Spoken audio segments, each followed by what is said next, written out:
Well, thank you for tuning in to the Indie Sundays stream brought to you by the Goody Awards. I moved around for the lighting, and this is a lot better. And you can see my bookshelf with all the stuff on it in the back. Oh my gosh.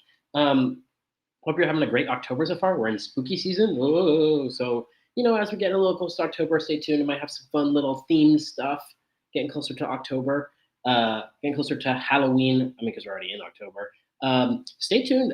Tomorrow is going to be the Indie Monday stream. Got some stuff I'm going to be talking about movies there. And because it's a new month, I'm going to hit you with something where we're talking about all the new stuff on the streaming services, all the new stuff that hits it, because everything hits new streaming services. Big dump at the beginning of the month. So that's going to be tomorrow, a little thing happening with that. But we're going to save movies. We're going to save that for the Indie Mondays. It's Indie Sunday, so we're going to talk a little bit about music. We've got quite a few varietous topics that I want to get into today. It's like a big headlines day. Plus, I want to talk about at length about one of the albums that released this past weekend, which I was not particularly a fan of, but I want to talk about that. But before we get into all that, I want to say hello to you. Thank you for tuning into the stream. If you have any thoughts on any of the stuff that's going on today, be sure to drop it in the chat, and I'm going to be keeping an eye on that. And then interacting with you as we talk about the stuff today. Also want to bring your attention to the, as always, to the little Goody Awards playlist. The playlist from, September is up with all the music we talked about during September, all the music that came out that we wanted to highlight with some tracks that we thought were good, that we wanted to give a little highlight to. So that is the September 2024 Goody Awards playlist. You can also find that by going to our Instagram page, the Goody Award at Goody Awards on Instagram, where you can just click on the link in the bio and it'll take you right to this Spotify page. So just wanted to talk a little bit about that before we got into the headlines, into all the stuff that's going on here. But let's go ahead and get into that. And like I said, I'd love to hear what you have to say about this, because we got some interesting things going on in music this week. There was some stuff going on, so let me get right into it as I transition into headlines. I'm going to give you a little preview right here. Oh, SESAC now versus YouTube. We had a little smackdown this week. Now, technically, I do not know how to pronounce SESAC. That's what I want to say. I don't know if that's correct, so please don't come after me. But I did make a little graphic for this, so hopefully then that is, okay. All right, SESAC versus YouTube. Okay, let me tell you a little bit about who is SESAC. SESAC stands for the, it's like an organization, stands for the Society of European Stage Authors and Composers. So, it represents a lot of big music artists, a lot of performers, just like a label kind of would. People like Adele and Kendrick Lamar are represented by SESAC. And so there was a issue with SESAC and YouTube this past week, a weekend ago. If you were on YouTube and you were trying to look up something by like Adele, if you're trying to look up Hello by Adele, you would have had an issue because the video would have been listed as unavailable. Digital Music News, who I subscribe to their newsletter to find out all about all the nerdy stuff going on in the music industry, posted about this, and they did some great reporting. So you would have been hit with this screen right here, video unavailable. Okay, so what's the deal with that? Well, they were, just like these companies do, they were in negotiations for renewal. Obviously, SESAC has sort of this provides access to this music, so that way YouTube can have all these videos on their platform and not get copyright struck. And, it all works out that way. And so they have this whole agreement, and it was coming time for them to renew the agreement. And, every time an agreement renewal comes around, it's time to maybe update some terms and things like that.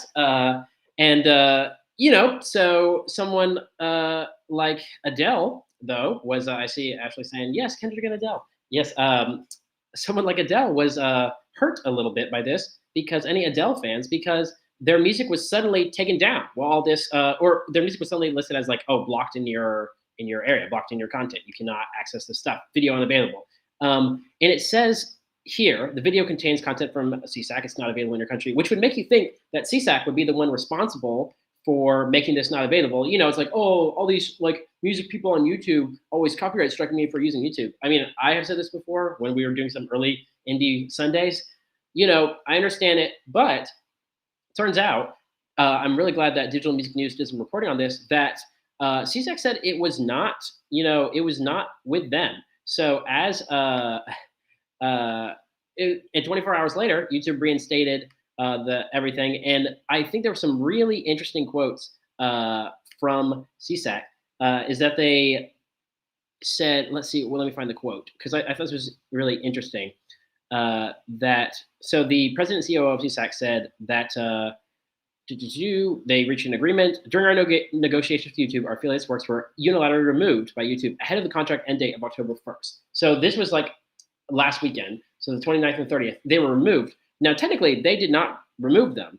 And so they just like all of a sudden disappeared and YouTube took them down because the, okay, what's going on here? Because you would think that the organization would take them down, but YouTube took them down, and then YouTube put them back up, and then they reached a deal, and now everything seems to be hunky dory. But that is what we can see. But I would sort of conjecture, kind of like the author of this article conjectures, Ashley King conjectures, is that it seems to be perhaps some type of a. She says, "Why yank the content in the first place, then claim the deal had expired when it hadn't?" Addressing the riddle, sources close to the matter told DME that while it's unclear exactly why YouTube took the initiative to remove the content, so YouTube did remove the content, it may have been a show of force to push the negotiation to an agreeable conclusion. And that is sort of what I am thinking is the situation here, is that YouTube, big, massive powerhouse here, is like, okay, as we're sort of coming to terms of this agreement, just remember, we have, it's like a power play, basically. That's what I think happened as they were sort of being like, hey, we're still in charge. Obviously, you control this music. You have millions of streams on our platform, but, it's our platform. And it could just have been a little bit of a, measuring contest for something like that. But I just thought that was an interesting thing to happen. And I am not one to support organizations or anything like that, to support like labels but I thought it doesn't really give me much joy. It gives me some pause to see that YouTube just like did something like that. And so, in effect, I was looking up the list, and now if like you look up SESAC on Wikipedia, it has a very short page, and then the 2024 YouTube block is a whole thing on it. And so here are some of the artists last weekend that you would not have been able to listen to some of their music. So a bunch of these artists. So that was just something that went on this weekend. I thought that was kind of interesting. And YouTube, what are you doing around here? Calm down. So that is one organization related to music that I was keeping an eye on this past week with some news. Let's get into a different organization. Let's talk about the Grammys. The Grammys are coming up. They're still far away. I know. Nominations aren't even out. But this weekend, it is the first round voting started on Friday. So all the people who are Grammy voters are now taking the eligibility lists, everything that's eligible, everything that got submitted, tons and tons of stuff, and they're going to narrow that down to what is going to become the nominations list, which then people will vote on. And then nominations are going to come out in like a month, when I will be very excited for that day.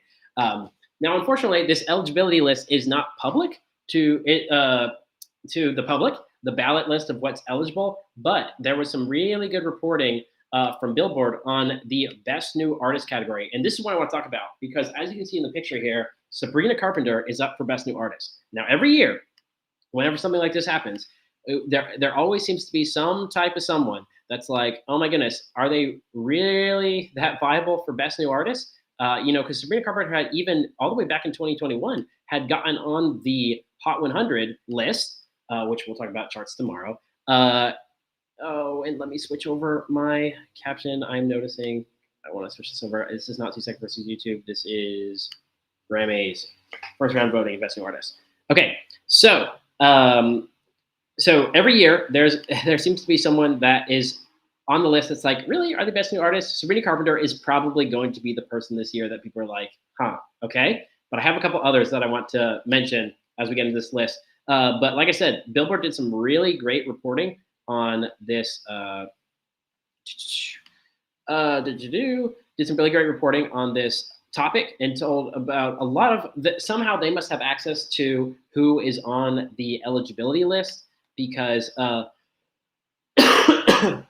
they talked a little bit about some of the people, and they know that Sabrina Carpenter is up for it. Also, some people super obvious would be like Chaperone, as we see in the picture as well.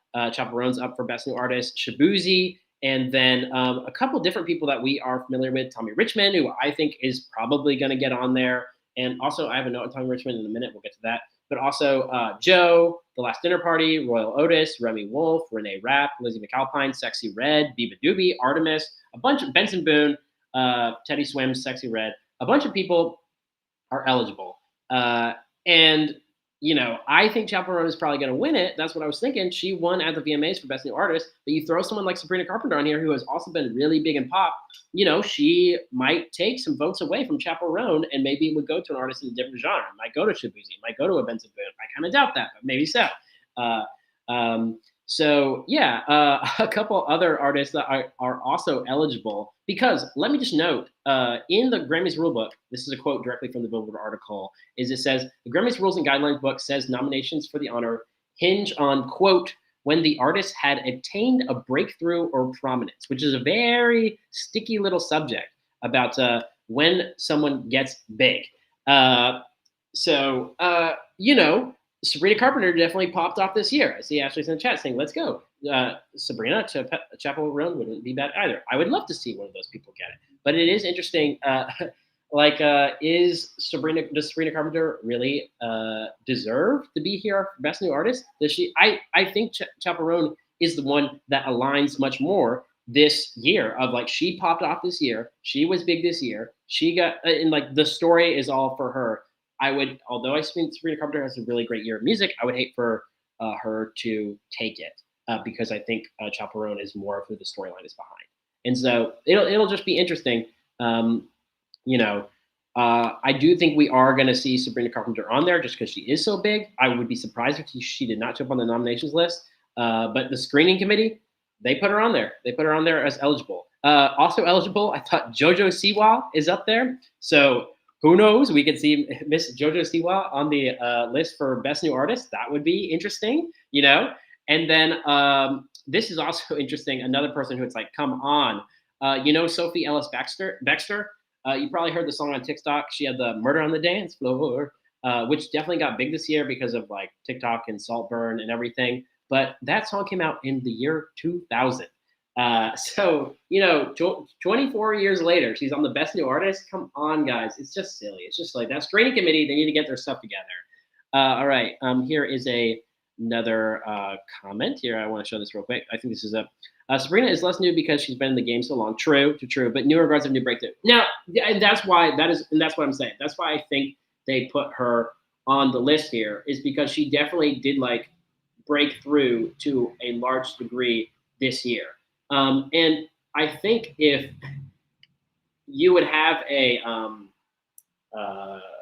argument to some degree for Charli XCX, if Charli XCX had not had as big hits as she had in the past, because, you know, she had some like hits in the past, like, I don't know, like 5, 7 or 8 years ago, and then she's kind of not been mainstream for a while, maybe a little bit here and there. I could definitely see her being like, you know, she got super big this year too, but she's been big enough in the past. So Sabrina Carpenter just squeaked under. I think it's very much like she just got under, but still, I don't know. I think the story is behind Chaperone. That's just me, and obviously we won't know anything for sure until the nominations list come out. But I think it's an interesting conversation to be on there. Let's see. Oh yeah, we have some reactions to what's going on here. No way JoJo Siwa would beat out Chaperone. I don't know. What did you say? She she said it herself. She invented like gay pop. So I don't know. I think Chaperone learned everything she knows from JoJo Siwa. So that's a little stuff there. So Best New Artist. There was some reporting from Billboard on some of what's on the list there. So we'll keep you posted. Countdown about a month, and all the nominations come out. And I'm gonna eat those up when they come out. And there's gonna be lots to talk about. Also, side note on some artist stuff, which we mentioned, Zach Bryan, he would not be up for Best New Artist, but he was in the news a little bit with Grammys this week because he announced that he would not be putting his music in the Grammys this year, which is very interesting because Zach Bryan, if you're not familiar, is like this country sort of folk artist. He had this album that came out this year, The Great American Bar Scene, which peaked at #2 on the Billboard albums charts. Like that's a big deal. It got right up there behind, Taylor Swift with the Tortured Poets Department. So he was up there, but he said, hey, he's not feel comfortable with award shows making music competitive. And although he has been nominated in the past for like a duet, he is not going to be putting his music in this year. And he joins the ranks of a couple other people who do that as well. Most notably, like The Weeknd, who now does no longer puts his music in the Grammys. So yeah, that is Zach Bryan. Talked a little bit about that, and if he was up there, sure, I feel almost certain that The Great American Bar Scene would be on there for like country or Americana albums, might even win. And then also a big hit off of that album, Pink Skies, went #6 on the songs charts. So that also would probably be up for a thing. So, I see Taylor Swift is submitted for 11 awards. Yeah, so I'm sure she'll be in the nominations for a lot of that. So we'll see in a bit about that. Also, I mentioned a minute ago, up for Best New Artist. I feel like we'll almost definitely see him, Tommy Richman, up for Best New Artist because he did have a hit. I would be kind of surprised if we didn't see him, but he was in the news this past week because he kind of, I think, made a bit of an unforced error. There's a little tennis term for you there. Before we get into that, yes, I see Aurora out here says, is it common for artists to distance themselves from the Grammys? I think it depends. I think it's a love-hate relationship with the Grammys, is that some artists have a really good relationship with the Grammys. Like Billie Eilish, the Grammys love her. So of course they're going to keep submitting Billie Eilish and Phineas for the Grammys because they continue to get a lot of love. They continue to get a lot of recognition. But some artists have not had a good thing. Like The Weeknd was completely shut out the year that Blinding Lights came out. And it was like one of the biggest pop songs of the year. And so he was like, hey, I'm never, and it was kind of some speculation that because he had chosen to perform at the Super Bowl, that he was maybe getting, and not at the Grammys, that it was maybe like a little revenge thing, which of course the Grammy said is not the case. And maybe it is, maybe it isn't, maybe it's petty, maybe it's not. But at different points, some artists have said that they're not going to submit to the Grammys. And I think for a couple of years, Drake didn't submit to the Grammys until he submitted for Her Loss last year. I think Silk Sonic no longer submits to the Grammys. I think I want to say that there's some, just because the Grammys has a history of maybe not representing sort of certain genres particularly well. I think like particularly rap and hip hop, and a lot of times it pigeons Black artists into those areas, even whenever they're doing something. Tyler the Creator has a iconic clip about that. So some artists don't submit because of that, because of issues that they have with the Grammys. If I didn't mention, I think Silk Sonic is not going to submit stuff for the Grammys. It's if people have qualms they with the recording industry, which is as a major industry, it's going to do stuff, and especially has done stuff in the past that is kind of like not a good look. It's kind of like a move that they can do. And some people, they will submit to the Grammys, but they won't go. Fiona Apple never goes to the Grammys. Bo Burnham didn't go to the Grammys like a couple years ago when he was nominated for Inside. Eminem famously was always snubbed at the Grammys, or like was always like in there and like never got anything until eventually he did, which he better not get in for album of the year from that stupid Death of Slim Shady album, or not album of the year, but like rap album or anything. Please do not put him in for that. Snub him, please. Oh my god. So yeah, I wouldn't say it's common, but it's not that unsurprising when someone does it. So it's always kind of interesting to see why someone does it. But let's get back to Tommy Richman, because this week he put out a little tweet that was a little cringe. He says, "I am not a hip hop artist," is what Tommy Richman says. He tweeted this out. Come on, let me share my screen here real quick. Okay. So Tommy Richman tweeted out, I'm not a hip hop artist," which is interesting. Okay, where's that coming from, Mr. Richman? But a lot of people obviously are putting him in the. I would say he's more like R&B, but he's been played a lot on like hip hop stations and stuff like that. And he comes out and he like we were just talking about. This is interesting. People don't want to be pigeonholed into a certain genre or category, because especially if they think they're doing something more genre bending. And it's very easy. People are simple. People are stupid. It's very easy to sort of categorize it into one thing. But there was some pushback against Tommy Richman saying this, because if you do not know, Tommy Richman is a white guy, and there is a kind of a precedent, not a precedent, but there's kind of like a bad track record of white people distancing them, getting a lot of fame off of like a hip hop or the hip hop area, and then distancing themselves. I think famously, like Miley Cyrus would be an example of someone like this, where whenever she was getting into her era where she was switching things up and trying to be more adult, she put out like, I think Miley and Her Dead Pets is the name of it, something like that, some album, and then like now she's like doing country or whatever like that. So it comes across very culture vulture to come in, get very popular, and then like say like distance yourself, be like, oh, now that I'm famous, I'm gonna make like real music now. It's like hip hop music is real music. There's nothing wrong with being a hip hop artist. I understand feeling sort of like not wanting to be defined by a certain thing, but it has a negative reaction, which we saw from so there's a discussion on Twitter with this guy DJ Head. I'm sure he has some credentials. I do not know, but this is what people are talking about. So he said, so every hip hop station playing $1 Million Baby or Devil's a Liar should stop to get today. Thanks for the heads up. Understandably kind of pissed that he got so big, Tommy Richman got so big because people were playing him, and now it's like, oh, I am bigger than the culture. I'm beyond this. And he tries to push back a little bit. I'll say again, I'm thankful for everything. I'm saying I don't want to be boxed in. That's what I'm saying. I grew up on hip hop, but I'm a singer. Okay. Tyler, the Creator, also said a similar thing that we were just talking about that a minute ago. Whenever he got best hit rap album for Igor, and then the DJ Head punches back. They go back a little bit forth. Eventually, seems to be thinking, okay. Tom Richman says, I'm thankful for everything.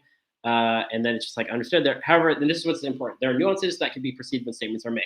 I don't believe you have malicious intent, but I do believe there's much to be learned about the system that you have entered within this thing we do. I hope it works out for you. Not sarcasm. So that is kind of the situation.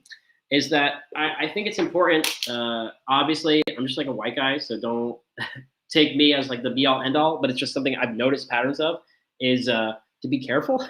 If I was Tommy Richman's PR team, I would say like obviously don't tweet that out, because it's going to look like that you came in here, got famous off hip hop, and now are like throwing it away for your next toy. So it comes off a little privileged, and maybe don't do that, because every genre has value, and I think it also sort of leads into some negative stereotypes to sort of frame it in this way. So I guess I would just say, frame it in a different way. Just say like, hey, I don't know. Maybe he was just trying to be, maybe he was just feeling the pressure, and he was just trying to be, put something out there. But I thought that was interesting. I thought that was an interesting thing that happened this week. Also, an interesting thing that happened this week. It's been a long time in the making. Have you heard of Pink Floyd? Well, they just sold out, which I'm being a little facetious there. By sold out of, they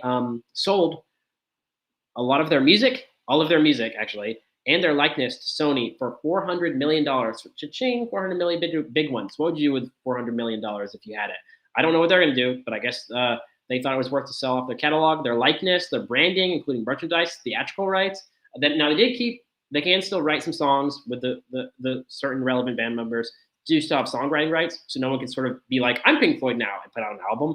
But so they still have that, but everything else pretty much is now owned by Sony, which does mean if they ever want to do a biopic, it is possible now that Sony could work that out. They have the rights to create sort of like a Pink Floyd biopic. So that is what's going on with that. And I will say, the drummer of Pink Floyd, Nick Mason, said of a biopic a while ago, he reported to Mirror, this news organization, said, "I think we should wait until we're all dead and buried to put it together. My own view would be to leave it until we're gone." But now that they don't own the rights, anyone can do anything. So Pink Floyd has sold all the music, they sold their likeness, and so we may see some type of media from them in the near future, on that. And just a reminder, the Bob Dylan biopic comes out in December. So yeah. So speaking about coming out, we've got the Brat remix album comes out this weekend. So Brat and it's completely different, but also still Brat comes out this weekend. Charlie XCX was putting out a lot of promotional stuff for this. There were a lot of what do you call sort of billboards and things going about with all the different people who were going to be on the album. Let me pull up her Instagram because there was some interesting stuff going on with that. As we're talking about Brat, Brat summer continues to go on into Brat fall, which is, we love to see something continue on. So let me pull this up real quick. As Billboard showed up all around, I don't know where these were, but I think all over. Let's just say all over the world, billboards were showing up. So Ariana Grande, Addison Rae, which she already was on a remix that came out earlier. Bon Iver, Troye Sivan, of course, which they're on tour now. The Japanese House, Tinashe with Nasty, so she's going to be on it. Julian Casablancas, the 1975, Billie Eilish already, of course. Blade, Caroline Polachek, Robin's already on one.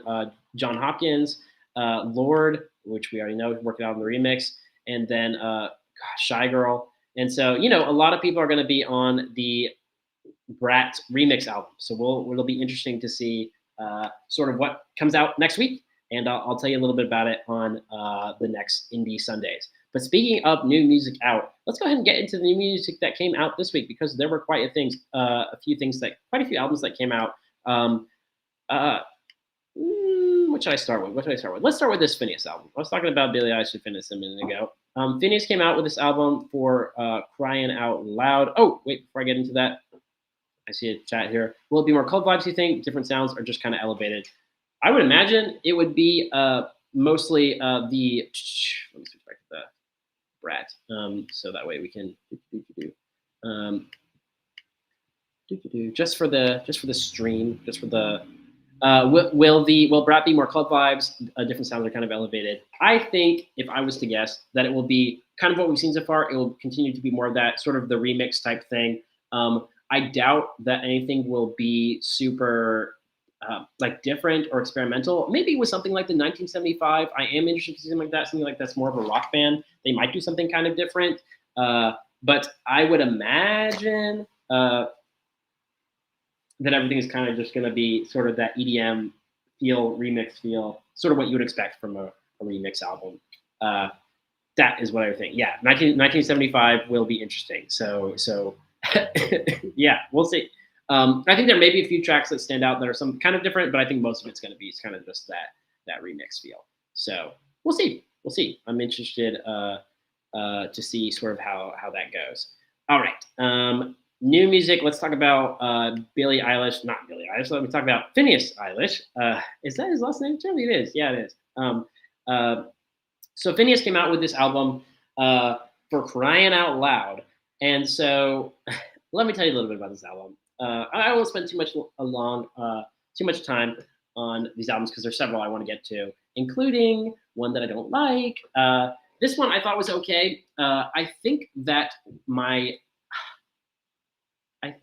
take on Phineas and Phineas's music, I even went back and listened to some of his older stuff, just to sort of get a greater take. He makes this sort of indie alternative music. It's very singer-songwriter in a lot of ways, which I think can be kind of boring in places. I think his upbeat songs are generally pretty fun. I think his slow songs are kind of boring. I always kind of just feel like I want a little more. I think some of his sort of ballads, like "Fall in Love for the," "Can We Just Fall in Love for the Night" or whatever that song is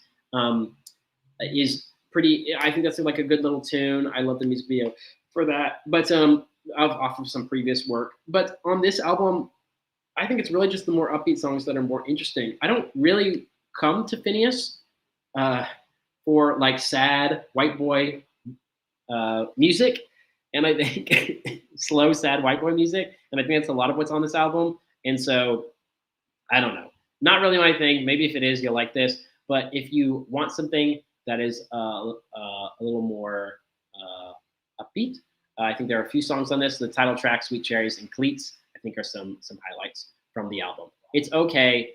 I expected a little more just because like he does some great work, but maybe I shouldn't have because it's kind of his whole thing. So yeah, so that is Phineas with "For Crying Out Loud." Now let's get to an album that I did enjoy a little bit more. Orla Gartland, she makes some alternative sort of indie. I would also say that she kind of makes some sort of this singer songwriter indie rock type stuff. Once again, I like when she makes more upbeat songs than the sparse stripped back ones, which I think are more boring. But maybe that's just me. Maybe some people like those things, but I think there were a lot more higher notes off this. There's definitely some production on here that feels very Olivia Rodrigo in parts. Sorry, don't wait for that.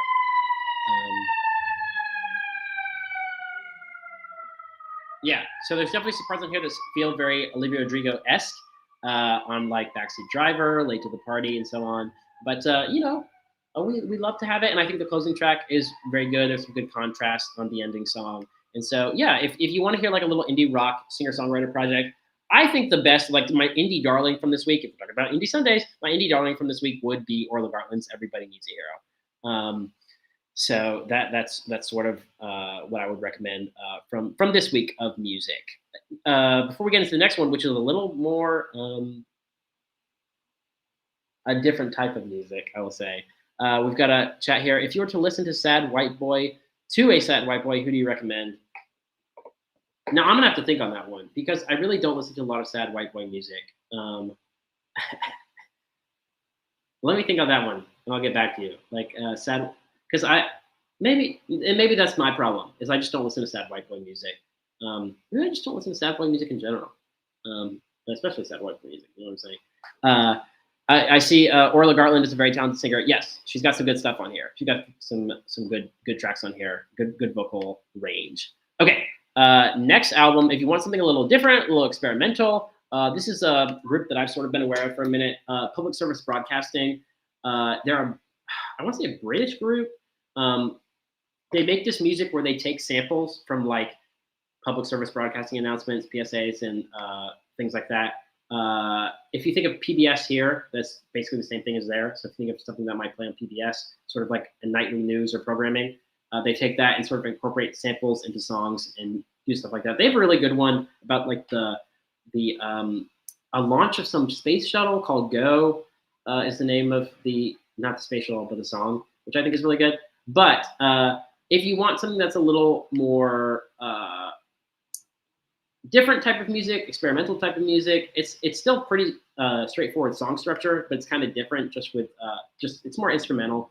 If you want probably the easiest, most accessible thing is the fun of it, which we have on our playlist. We have on our Goody Awards playlist. So be sure to check that out on our Spotify for this month. But yeah, just want to sort of highlight that came out this weekend as well. And then let me get to the album that was my least favorite from the week. Let me talk a little bit here on this Indie Sundays about Moon Music by Coldplay. Boo! Boo! I'm going to give 2 thumbs down for this one because gee whiz, was this album a stinker. Now, obviously, I have my taste. I have my own things that I like, but I just, there's something about this music. There's something about this album that just really makes me not like it. And maybe I am kind of, I don't know, maybe I'm kind of in a minority here because there was, let me see, Enemy New Music Entertainment, I think isn't it? I think that's what that stands for.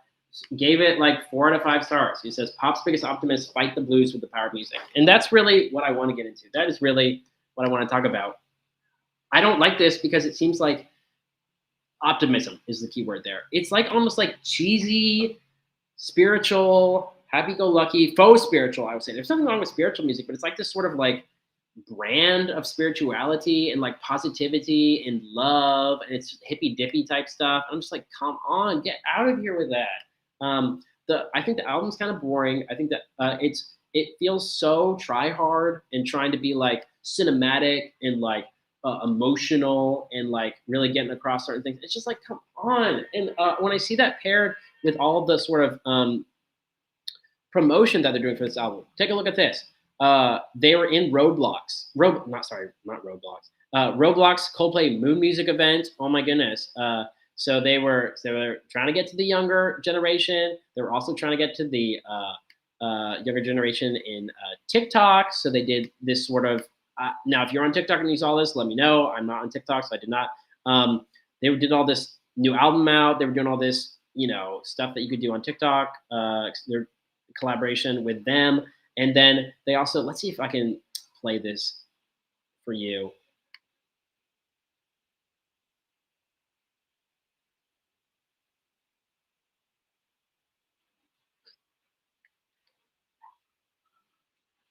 So on this morning show, this sort of QVC type thing.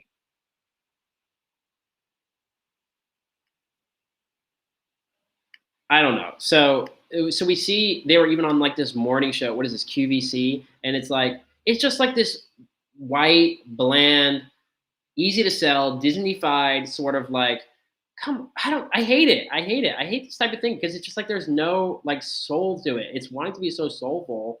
It's wanting to be so even at the song "We Pray" with like, oh, let's get these people from all over the world to come and rap on my song, and it's shit, man. It's terrible. There's no heart to it. I want stuff with heart, and it's just like all this is just like, yeah, I hate it. Let's see. Which Coldplay song do you think will get on the radio from this album? I mean, the one that's already been on the radio, and that's a good point. Feels like I'm falling in love. Uh, was the one that's been on the radio. It's been on rock radio. Oh, that grinds my gears. It's been on pop radio, which okay, whatever. Coldplay sort of rules pop a little bit. Is that yeah? I can't hear the audio on that video. Yeah, sorry about that. I tried sum it up. It's basically just them being like, oh, this is basically just this QVC person being like, wow, check out all this like cool little merch stuff you can get with Coldplay. You can get this notebook and you can get these like voice memos of him working on demos and stuff. And like, look at all this stuff you can buy. It's like, come on, can you please stop commodifying music and actually just make something good? Like, I don't get any of the sort of spread of love or spirituality or positivity that you're getting from this project whenever you're just cramming it down my throat on every platform possible and trying to get everyone to be aware that you made this album. It's like whenever freaking U2 put like a free album on Apple Music and everyone like freaking hated that shit and they were like, get this off my goddamn phone. It's like that's what the vibe that I'm getting from this. They want everyone they want to just spread the love. But it's like, as annoying as that is, whenever you hear someone say that, like, I just want to spread love, man. It's like, that is exactly what this is to a T, and I hate it. And I'm like, get out of here with that fake stuff. So yeah, this album makes me mad, and it's like, can you please just make something real and make something that does not make me want to like burn a house down, a house with all your albums in it, the warehouse with all your albums in it. Gee whiz. So yeah, it's just I don't know who like it goes back to the thing I was thinking a little bit about this week about this thing, coworker music. I don't know if you heard this term, but it's basically just music that like people who like aren't really paying attention, they just listen to something that's popular and they're just like, oh, this is good, right? Imagine Dragons, they make some pretty good bops. And it's like, come on, please have some degree of music literacy to sort of know, have some degree of shame or sort of standards. But it's just, I don't know, anything that's just leading into this, it's very easy to market. And that makes me be like, obviously everyone needs their own thing. There's all sorts, but I just think if there's just nothing punk about it. There's nothing alternative about it. Do not put the name of alternative on this album because I'm like, gee whiz. Yeah, so that's my little soapbox for the for the night on that Moon Music album. Coldplay, get the frick out of here, man.